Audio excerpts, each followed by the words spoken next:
Repent and return. Acts 3:19. Repent then and turn to God, so that your sins may be wiped out. May mga panahon talaga na nakakalimot tayo sa Diyos. Sa dami ng responsibilities, temptations, at struggles sa buhay, minsan lumalayo na tayo na hindi natin namamalayan. Pero ang maganda sa Panginoon, palaging bukas ang kanyang mga kamay sa atin. Ang sabi sa Acts 3:19, kailangan lang nating magsisi at bumalik sa Kanya.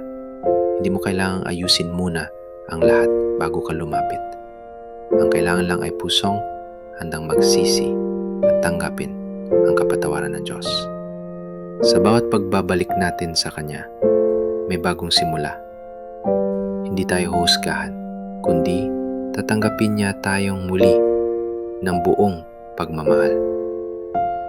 Ang pagsisisi ay hindi lang pagsasabi ng sorry. Ito ay pagbabago ng isip at puso. Tumalikod sa kasalanan at lumapit sa Diyos. Hindi madali, pero posible dahil sa biyaya ni Jesus. Siya ang daan pabalik sa Ama.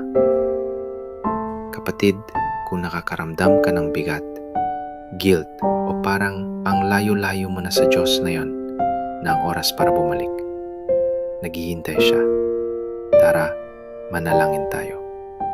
Panginoon, salamat sa iyong walang sawang pagmamahal. Patawarin mo ako sa mga panahon na lumayo ako sa iyo. Tulungan mo akong magsisi ng tapat at magbagong buhay. Bigyan mo ako ng lakas na talikuran ng kasalanan at sundan ka araw-araw. Nais kong maranasan muli ang kapayapaan at presensya mo. Sa pangalan ni Jesus. Amen.